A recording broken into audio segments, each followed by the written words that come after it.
Marrakech. Aïe, aïe, aïe, aïe, aïe, aïe. Wouh. Oh, mortel. Toi, tu t'es cru dans un mariage rebelle hein, dans ta tête, hein, t'étais... Du bruit pour DJ Abdel, s'il vous plaît, il met du son mortel depuis le début. Beaucoup d'admiration pour lui, c'est quand même l'arabe de France qui est le plus rentré en boîte de nuit, hein, vraiment. Je me présente, je m'appelle Farid Chamek. Moi, je viens pas de cité de banlieue, les amis. Non, je viens d'un petit village qui s'appelle Saint-Hilaire-Cusson, la Valmite, dans le 42. Ouais. C'est un vrai village, rigole pas. Hein. Quand tu le tapes dans le GPS te fait recto. On m'a respecté dans ce village uniquement parce que j'étais le seul arabe. Et ça a marché, moi j'en ai profité, ok? Ça a marché jusqu'au jour où t'as une vraie Kaira qui est arrivée, un réfugié de l'Est, Igor, 6 ans.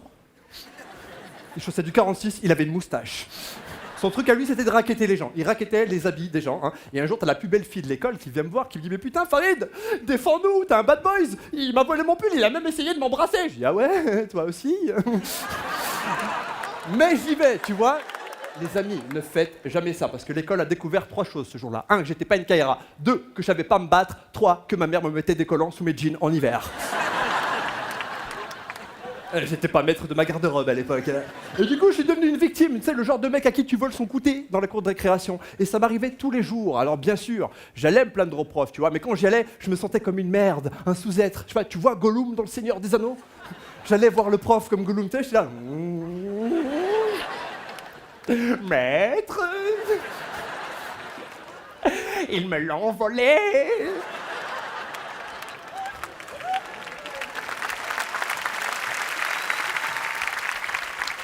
C'était dur dans ce village. Hein. Alors, j'ai connu le racisme, hein. C'est ce qu'on appelle la discrimination positive. Il y avait ces filles blanches bizarres, tu sais, qui aiment sortir avec des Arabes parce qu'elles ont l'impression de commettre un délit. Je pense que t'as déjà rencontré ce genre de filles, tu sais, elles sortent avec toi et après elles se sentent thug, elles font ça parce que leur père il aime bien, surtout pas les Arabes en fait, hein. Après elles font les rebelles, ouais papa, ouais je suis avec un Arabe, tu vas faire quoi? Ah, il s'appelle Farid, ouais, c'est un Algérien, un pur un dur, il est né à Marrakech. Alors attention, j'imagine que le racisme, c'est pas que chez les Blancs, hein, ok? Moi, dans ma famille, c'était bizarre aussi. Ma mère, elle est très dans les traditions. Tu sais, pour elle, un Arabe, ça va avec une Arabe. Un Juif avec une Juive. Un Chinois avec sa machine à coudre. Et du coup, je m'en fais... Quoi, genre, il y a des Chinois à Marrakech? Ah, il y en a un. Bonsoir. Ouais. Mais vous travaillez pas, vous, à cette heure-ci? Comment vous appelez, monsieur? Albert. Albert? Asiatique? Oh putain, même leur prénom, c'est des contrefaçons.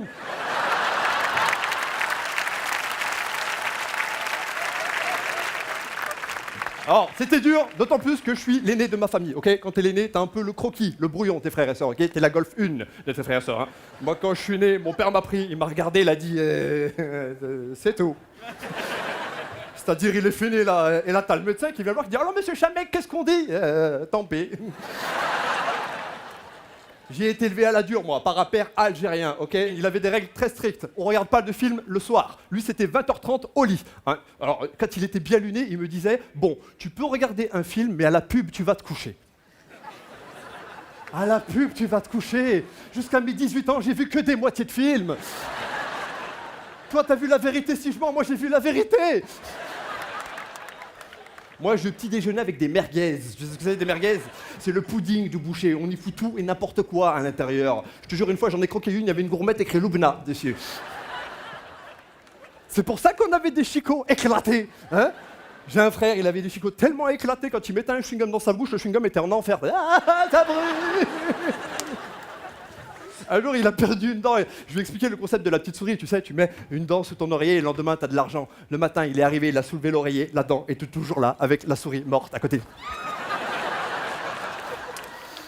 Quand t'es l'aîné, c'est dur, parce que toutes les premières fois sont loupées. On va pas se mentir. Ma première fois qu'une fille, par exemple, c'était une fille qui était très... Elle aimait le miam-miam, hein, vraiment. Alors rassurez-vous les filles, je vous le dis, au nom de tous les mecs, on préfère, ok? On préfère quand il y a des rondeurs, de la matière, tu sais, quand la là-bas, elle est remplie, hein? On préfère. Bon, elle, c'était beaucoup trop, ok? Elle avalait des poulets cul secs, hein, tu vois, oh.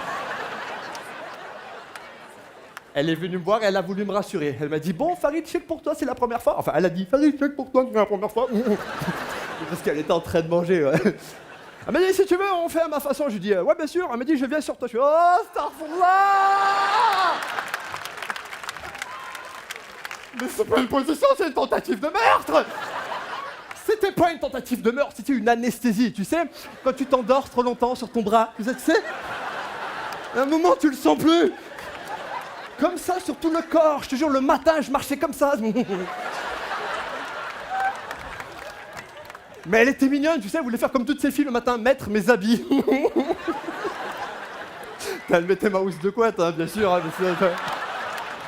malgré tout, elle a voulu rester sexy, elle s'est acheté une barre de pole dance, je sais pas si tu vois ce truc.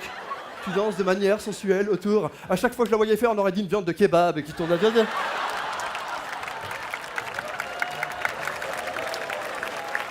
Alors moi je pense que c'est très dur d'être en couple aujourd'hui, c'est très générationnel, tu vois. Mon père par exemple, il est marié avec ma mère, il n'a pas connu les réseaux sociaux, 50 ans de mariage. J'ai voulu comprendre, je suis allé le voir, papa, comment t'as fait pour rencontrer maman? Il m'a dit, ta mère, je l'ai vue, elle m'a pas vu, on s'est mariés. Je lui ai dit, et l'amour? Il m'a dit, il est dans le pré. Il faut savoir rester en couple, c'est le plus dur, restez. Il faut combattre le virus. Le virus, c'est quoi? C'est pas une maladie, c'est une personne. Cette meilleure copine de ta femme qui gravite constamment autour de votre couple. Elle fait chier, elle est là, elle ramène sa gueule, elle donne des conseils de merde à ta meuf. Elle a pas de mec, elle a pas de taf. Mais qu'est-ce qu'elle a de conseils à donner, cette connasse?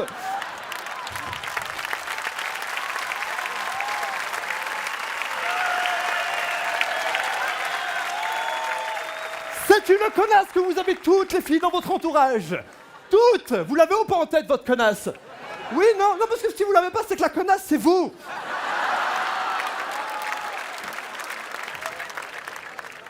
Je désespère pas, les amis, je désespère pas de trouver l'amour, vraiment. Hein. Alors du coup, je sors beaucoup en boîte, je danse à peu près bien, c'est ma mère qui m'a appris. Ouais, ma mère est une Algérienne qui a grandi dans les années 60. Du coup, elle est fan de rock'n'roll, de Elvis Presley, ce genre de choses. Tous les dimanches matins, en faisant le ménage, elle écoutait du Elvis à fond. Et dès qu'elle me voyait arriver au bout du couloir, elle se mettait à danser le rock. Enfin, elle pensait qu'elle dansait le rock. Merci Marrakech!